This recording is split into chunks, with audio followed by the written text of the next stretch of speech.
На 2 дена пред распишувањето на претседателските избори, неизвестно е колку кандидати ќе влезат во трката за шеф на државата. Од ДУИ потврдуваат дека ќе истакнат свој кандидат, а предлозите ќе ги разгледаат во Централното претседателство.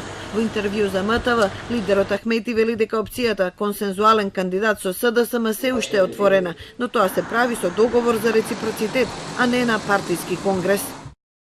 Излегуваат со изјава дека ќе прават конгрес. На туѓа свадба не одам. Ниту на свадба не поканет не одам. Овие неодговорни потези на СДСМ, на неколку нивни високи представници, се некоректни. Ние не сме ничија патерица, ниту пак сме нечија опашка. Ниту предходно на Груевски, ниту сега на Заев.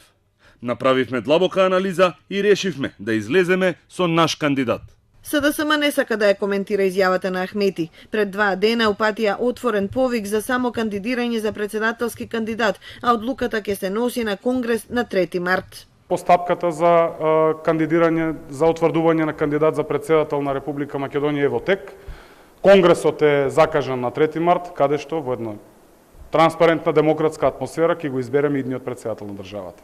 ВМРО ДПМН веќе објави дека на нивниот оглас се пристигнати 9 кандидатури. Одлуката ќе ја донесат на конвенција на 16 февруари. Посебна кандидатура најавува ЛДП, како и партиите на ромите и на турците, а уште неколку помали партии се мислат.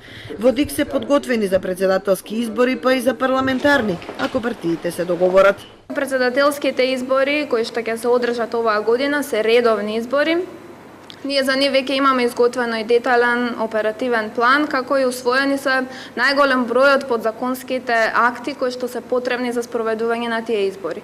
Доколку евентуално се донесе одлука за распишување на предвремени парламентарни избори, секако Државната изборна комисија е подготвена и за тоа.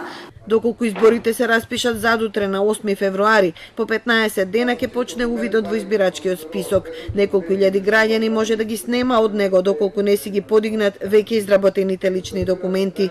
ДИК и МВР апелираат личните карти и пасошите да бидат подигнати до петок, бидејќи веќе во сабота списокот што ќе биде доставен до ДИК ќе ги содржи само граѓаните кои располагаат со важечки документи. Корекција ќе треба да прават со посебно барање за ново запишување во избирачкиот список.